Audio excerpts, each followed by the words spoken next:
Salve, salve, investidores! E aí, tudo bem com vocês? No podcast de hoje, nós vamos falar sobre o QAGR11, análise do relatório gerencial de junho de 2020, ok? Mas antes da gente ir para o podcast, deixa eu fazer um convite muito importante para você. Lembre de nos seguir nas redes sociais. Nós estamos presentes no Spotify e nas demais plataformas de podcast, no Instagram e também no YouTube. E também no Twitter, mas enfim, é muita rede social, né, para a gente procurar. Então, para encontrar a gente nas redes sociais, investir do bem, hashtag IBSA3, ok? No YouTube eu posto vídeo todas as semanas e no Instagram todos os dias eu tenho um conteúdo novo. E no Spotify, como vocês estão ouvindo esse podcast, eu faço sempre análise dos relatórios gerenciais dos fundos de investimento imobiliário que eu tenho na carteira. Ou seja, todos os FIIs que eu tenho na carteira, eu faço análise do relatório gerencial com vocês através do podcast, ok? Então lembra de curtir, compartilhar e comentar sobre esse podcast. Se você ficou com alguma dúvida ouvindo esse podcast, vai lá no Instagram, vai lá no YouTube, Investir do Bem, hashtag IBSA3 e fala com a gente que a gente ajuda de alguma forma, beleza? Então vamos para o podcast. Então nós vamos falar sobre o QAGR11 e o que é basicamente o QAGR11. A gente vai fazer uma análise do relatório gerencial de junho de 2020, ok? Lembrando que a análise do relatório gerencial é de junho de 2020 e o mês de competência é maio, ok? Então é o mês anterior. Então, falando um pouquinho sobre o QAGR11. O QAGR11 ele é um fundo bastante novo na Bolsa, ele teve seu início em novembro de 2019 e ele é um fundo que se dedica quase, nesse momento, ele se dedica exclusivamente a comprar silos, e silos é o lugar onde nós estocamos os grãos, né? Então, ele é o QAGR11, ele é um fundo voltado para a área agrícola, por assim dizer. Mas aqui eles colocam como objetivo do portfólio, como eles montam a estratégia do portfólio deles, o fundo deverá adquirir ou construir ativos imobiliários em 4 segmentos diferentes: grãos e fibras, açúcar e álcool, indústrias e operadores logísticos, ok? Então, nesse momento, o que nós temos até agora, né, porque o fundo, como eu disse, começou em novembro de 2019, então ele é muito novo. Ele tem apenas operações, as operações que ele tem agora são operações performadas de silos para estocagem de grãos, ou seja, já são silos que eles compraram, que já estavam prontos e já tem empresas que alugaram esses silos, ok? E aí, antes da gente falar sobre esse podcast, sobre o que é a GR11, seu relatório de junho de 2020, é importante lembrar o seguinte, algo muito importante, um mantra que a gente diz, duas coisas. Lembrar-se sempre da diversificação e eu não recomendo o que é a GR11 como compra, não é aqui, esse podcast não é uma recomendação de compra ou de venda, mas para aquele investidor iniciante que está começando no mercado dos FIIs, eu não indicaria o que é a GR11. Por quê? Se você ainda não montou a sua estratégia de investimentos em FIIs e você de cara começa a investir no que é a GR11, você está cometendo talvez um grande erro. Por quê? Primeiro, ele é um fundo muito novo, então ele ainda não se provou, ele ainda não teve a sua performance comprovada no mercado. Ok? Isso não quer dizer que o time de gestão do QAGR11 seja incompetente, que eles não consigam entregar resultados excelentes. Isso significa apenas que o fundo ele é muito novo, então ele tem que fazer ainda a alocação da sua primeira captação. Então ele tem que fazer, ele tem que alocar o dinheiro que ele recebeu e ele tem feito isso muito bem, mas ele é um fundo muito novo, então a gente não pode, quando a gente chega no mercado dos FIIs, a gente olha lá o dividend yield de qualquer fundo, a gente já sai investindo. Ok? É importante a gente saber da maturidade do fundo, procurar de repente os fundos mais antigos da bolsa, porque são os fundos mais consolidados. Ok? Então vejamos. O fundo é gerido pela Quasar Asset Management Limitada. E aí, caso eu tenha dito, né, caso você não saiba como encontrar os relatórios mensais, os relatórios gerenciais de um fundo, eu vou tentar ajudá-los aqui de alguma forma, ok? E para vocês fazerem isso, vocês vão lá no Google, né? Digitou Google, a primeira coisa que vai aparecer é a janelinha do Google, e aí vocês vão digitar, né, o que é o código de negociação desse FII, que é QAGR11.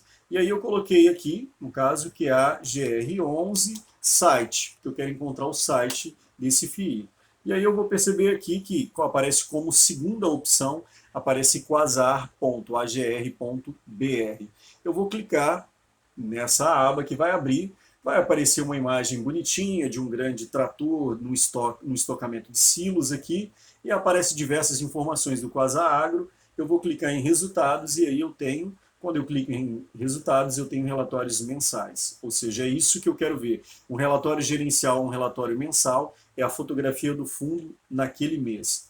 Então eu tenho aqui, como último relatório que foi lançado, o relatório mensal de resultados, né? Ou o relatório gerencial, que dá na mesma coisa, é do mês de junho de 2020. E aí é só eu clicar e ele vai baixar para mim esse arquivo. Como eu já baixei e já abri, eu vou falar aqui com vocês. Então a gestão é da Quasar Agro, a Quasar Asset Management, e nós Management, os caras poderiam colocar em português, mas enfim, eu não sei porque eles gostam do inglês, né?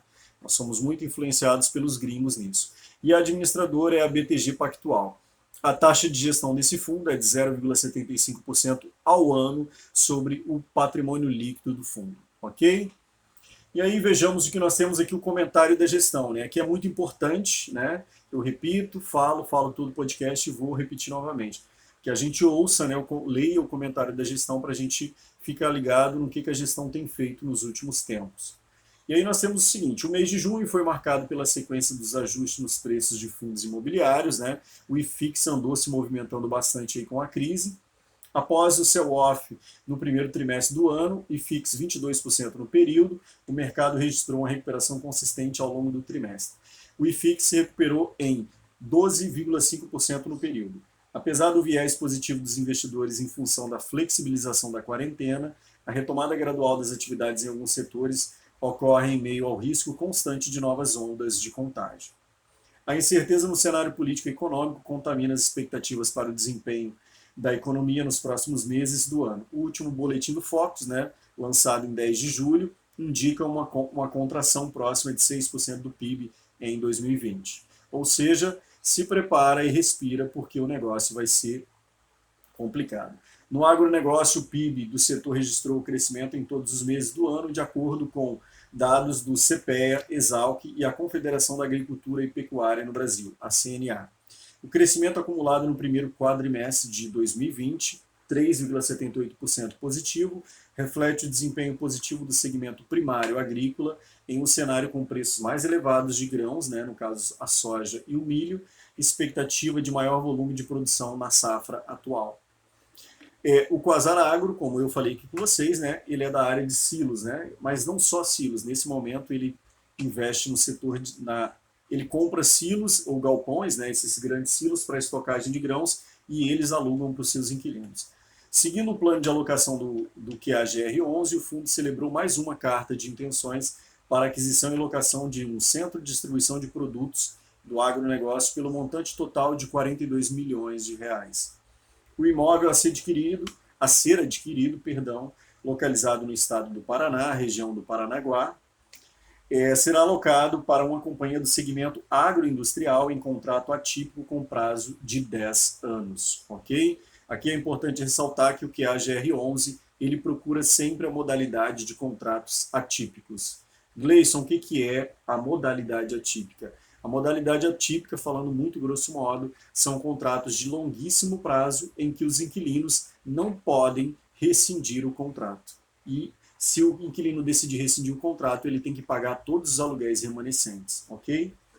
A aquisição está sujeita à conclusão satisfatória de condições precedentes, incluindo a due diligence, outro termo em inglês, a ser completada. Ou seja, é importante que a gente acompanhe os fatos relevantes dos FIIs, eu tenho falado isso com muita frequência, é importante que você acompanhe, né, os fatos relevantes que são divulgados pelos FIIs, e se você acabou de comprar cotas de um FII e não sabe acompanhar os fatos relevantes dos FIIs, você tem duas opções, basicamente. Você pode acompanhar através dos sites que monitoram os FIIs, e aí você tem Funds Explorer, você tem FII.com.br, você tem Clube FII, ou você pode se cadastrar no mailing do FII. Ou seja, o mailing dele, o que seria o mailing do QAGR11? Você vai entrar para uma lista de e-mails do FII que você quer acompanhar. E com isso, todo fato relevante divulgado pelo fundo vai para o seu e-mail diretamente. De modo que você abre o seu e-mail de manhã, vai ter lá um e-mail bonitinho para você ler. Até o momento, o fundo anunciou 4 operações diferentes. A. 4 imóveis no Paraná alocados para a Bela Agrícola, no valor de 89 milhões de reais. B. 4 imóveis Paraná e Santa Catarina alocados para a BRF, 50 milhões. C. 3 imóveis Minas Gerais e Goiás a serem alugados para a BRF, no valor de 98 milhões. E D. Um imóvel Paraná alocado para uma companhia agroindustrial, no valor de 42 milhões. Considerando a conclusão dessas operações, o fundo atingirá aproximadamente 57% do patrimônio alocado em ativos-alvo. Gleison, o que isso significa? Isso significa que o fundo, até o momento, tem 57%, ele vai alcançar 57% do seu patrimônio líquido, ou seja, todo o dinheiro que foi captado na sua primeira emissão de cotas. Nesse caso, salvo engano, se eu não estiver enganado, mas o QAGR11, acho que ele está na sua primeira emissão ainda. Ele ainda não alocou todo o dinheiro que ele recebeu na primeira emissão. Então ele alocou, nesse caso, 57% e falta a parcela de 43% remanescentes. E aí esses 43% fica fazendo o que exatamente? Fica boiando no caixa do fundo? Não. Ele aplica, o QAGR11 aplica esse dinheiro em tesouro direto, aplica em um CDB de um bom banco. Ok? Com isso ele recebe juros todos os meses e eles podem repassar isso para os cotistas. Ao final do mês de junho, os recursos do fundo estavam alocados em ativos, alvo 24%, e cotas de fundos de renda fixa. Acabei de falar para vocês, né, desse lance. O resultado no mês em questão, 29 centavos por cota, será integralmente distribuído aos cotistas, preservando a política de distribuição mensal. Vejamos, o patrimônio líquido do fundo atualmente é de 483 milhões, o valor de mercado do fundo é de 438 milhões de reais. Ou seja, o que a gente percebe aqui? O valor de mercado do fundo é menor do que o patrimônio líquido do fundo. O que significa? Isso significa o seguinte, que se você olhar para o valor patrimonial da cota e o valor de mercado da cota, você vai perceber que o valor de mercado da cota é menor do que o valor patrimonial da cota. E aí, se bugou o teu cérebro e você não sabe a diferença entre valor da cota patrimonial e valor de mercado da cota, eu explico para vocês. O valor de mercado da cota é quanto o mercado, ou seja, quanto eu, você, os cotistas que estão comprando as cotas do QAGR11 no mercado, nós estamos dispostos a pagar por cada cota. E o valor da cota patrimonial é quando eu pego o patrimônio líquido do fundo e distribuo pela quantidade de cotas que o fundo tem. Assim eu vou ter o resultado de quanto vale efetivamente cada cota daquele fundo, ok? A liquidez média diária, uma ótima liquidez, 2,3 milhões, dividend yield pago 4%, ele distribuiu 29 centavos por cota e ele tem atualmente 14 mil investidores. E aí você já tem que perceber o seguinte, a maioria dos fundos que a gente vê na bolsa tem 50 mil, 60 mil, 70 mil, mais de 100 mil cotistas. E aqui no QAGR11 você percebe que tem apenas 14 mil cotistas. Ou seja, já é um aviso para você que está começando a investir no mercado dos FIIs e está pensando em dar aquele lindo chute, aquele belo chute em um FII que está começando agora para você ganhar dinheiro. Bastante cuidado, ok? Aqui eu estou falando que você não deve começar pelo QAGR11 se você está chegando no mundo dos FIIs, ok? Invista em outras áreas primeiro e depois você pensa no QAGR11. É para investir no QAGR11 e não é para investir? Nem sim, nem que não. Ele tem que caber dentro da sua estratégia. O QAGR11 cabe dentro da minha estratégia porque eu tenho, além do QAGR11, eu tenho mais 10 FIIs. Então eu tenho 11 FIIs no total e eu tenho uma alocação igual em cada um deles e o QAGR11 eu tenho uma parcela muito pequena do meu patrimônio alocado no QAGR11. Embora eu tenha gostado muito do QAGR11, eu não fiz o que as pessoas chamam de all-in. Eu não coloquei todo o meu dinheiro apenas no QAGR11, ok? Lembre-se que a gente só consegue ter um patrimônio interessante no longo prazo quando nós diversificamos o nosso portfólio. Então vejamos aqui o que nós temos aqui. É o pipeline dos ativos, ou seja, o que o QAGR11 está estudando e estruturando para tentar comprar para colocar dentro do seu portfólio, ok? E aí nós temos aqui comentário da gestão, né, continuação. Nós temos o pipeline, que seria a proposta que o fundo está estudando para quais inquilinos ele vai colocar dentro do portfólio. Nós temos o locatário A, que é um terminal de transbordo em Mato Grosso. O prazo do contrato é de 30 anos e o valor é de 80 milhões. Ou seja, o fundo está estudando comprar esse terminal de transbordo para o seu portfólio. Locatário B, uma unidade de armazenagem de grãos em Manaus, pelo prazo de 10 anos, valor 45 milhões. E locatário C, uma unidade de armazenagem de grãos em Minas Gerais, pelo prazo de 10 anos, pelo valor de 60 milhões. Isso dá um total de 3 ativos no valor de 185 milhões de reais que o fundo tem que aportar. E aí o fundo diz, né, que, como por uma questão legal, né, jurídica, eles têm que preservar, né, a identidade desses inquilinos que estão no pipeline de negociação. Vejamos o que nós temos aqui. Resumo do portfólio atual de ativos imobiliários. Primeiro, a localização. E aí nós temos Paraná e Santa Catarina, ok? E aí nós temos 66 silos distribuídos em 8 unidades. Gleison, o que é o tal do silo? Silo é aquele lugar onde você armazena os grãos. Você armazena soja, armazena milho, armazena feijão, o que seja, ok? Aquelas coisas enormes que a gente vê quando a gente geralmente sai da cidade e a gente vê aquelas coisas enormes de estocagem de grãos. Mais de 300 mil toneladas de capacidade estática, 66 silos, mais de 300 mil toneladas de capacidade estática. E aí nós temos breakdown por unidade, ou seja, a porcentagem por cada, né, desses ativos aqui, por cidade. Aí nós temos a cidade de Açaí, 14%, 28% na cidade de Cambé, Bela Vista do Paraíso, 19%, 9% de Sabaldia, e aí nós temos outras, né? Aqui eu só estou dando um resumão. E aí o breakdown por tipo de ativos, né? 100% centro de recebimento, ou seja, são silos para estocagem de grãos, né? As empresas alugam para estocar os seus grãos e de lá eles tiram desses silos e eles levam para onde eles julgam interessante. Tipo de contrato, 100% dos contratos do QAGR11 são contratos atípicos, ou seja, contratos de longuíssimo prazo em que o inquilino não pode sair antes do fechamento do contrato. Perfil do locatário e quanto isso representa na receita do QAGR. 30% é agroindustrial e 70% é revenda de insumos agrícolas, ok? Vencimento dos contratos, 70% dos contratos vencem apenas a partir de 2030, e aí 30% só depois de 2034. Isso dá uma liberdade muito grande para nós cotistas em saber que até 2030 a gente sabe que os inquilinos continuarão dentro do portfólio do fundo. Resultado do fundo, 29 centavos por cota, com pagamento em 14 de junho, que já aconteceu. E o que nós temos? O resultado do fundo não sofreu impacto em função do contexto atual da pandemia, porque são galpões, são silos, né? E os silos eles não foram afetados pela pandemia. Soja não pega Covid, milho não pega Covid, né? Então eles não foram afetados nesse sentido. E aí eles ressaltam, não existe acordo ou renegociação dos termos ou prazo dos contratos de locação vigentes, ok?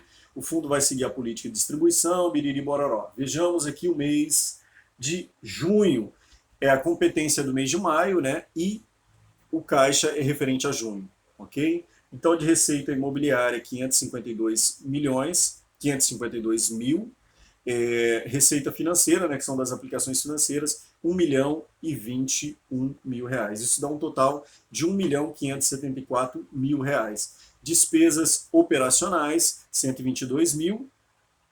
E aí, se nós pegamos receita e subtraímos as despesas, nós temos um resultado de rendimento de 1.451.000 e o rendimento anunciado, que foi distribuído aos cotistas, foi também esse mesmo valor, 1.451.000 reais. O fundo optou em junho por não ficar com nenhum centavo daquilo que ele recebeu e eles distribuíram tudo para os seus cotistas, ok? Vejamos o que mais. E aí nós temos aqui o portfólio do fundo, que aí eu recomendaria para quem está ouvindo esse podcast, se tem intenção em investir em QAGR11, que pare um tempinho para poder ouvir, para poder dar uma olhadinha no portfólio dos imóveis, mas o que nós temos aqui, e eu posso adiantar para vocês, nesse momento, até o momento, eu vou até revisar aqui, é que o fundo ele tem, como nós vimos, 66 silos, mas aqui nós temos uma ressalva muito importante. O fundo ele aluga esses 66 silos apenas para duas empresas, a Bela Agrícola e a BRF. E aí eu vou até passar a limpo aqui com vocês, para eu ter certeza, né, disso.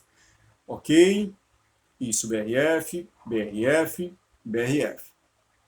Então, como eu falei para vocês, né, aqui também nós temos, eu não diria um agravante, eu diria que seria talvez um ponto de atenção, mas nós temos apenas dois inquilinos que são nós temos apenas 2 inquilinos do QAGR11. Embora sejam diversos silos em cidades diferentes no Paraná e Santa Catarina, são apenas 2 inquilinos que alugam para esse fundo. Embora o QAGR11, muito sabiamente, o time de gestão procurou fazer contratos na modalidade atípica, de modo que o QAGR11 ele não tem uma exposição a vários inquilinos ainda, né, porque ele ainda está fazendo o seu pipeline, montando o seu pipeline, mas nesse momento ele tem 2 inquilinos e para ele se resguardar de uma possível quebra de contrato, o que ele fez? Ele criou contratos na modalidade atípica, de modo que esses 2 inquilinos eles não estão pensando em sair dos seus imóveis, porque se eles saírem eles vão ter que pagar o aluguel remanescente do contrato. Então, de certa forma, se nós temos apenas 2 inquilinos, o que às vezes é um sinal de alerta, por outro lado, nós temos contratos atípicos que segura também, né, a rentabilidade do fundo pelo prazo em que os inquilinos vão ficar dentro do portfólio. Então, de certa forma, e nesse caso, quando eu vou analisar um FII para eu colocar na carteira, a minha preocupação é se o FII ele é multi-inquilino e multi-imóvel. Por que multi-inquilino e multi-imóvel? Porque a distribuição geográfica às vezes favorece o fundo, né? Na verdade, na grande maioria das vezes favorece o fundo, e multi-inquilino da mesma forma. Porque são inquilinos diferentes que, se de repente um ou dois ali deixar de pagar, eu tenho de repente mais 15 inquilinos que vão continuar pagando o aluguel para mim. Ok? Então, pelo podcast de hoje era isso. Eu espero que vocês tenham gostado. Se você gostou, muito importante, lembra de nos seguir nas redes sociais, Investir do Bem, hashtag IBSA3.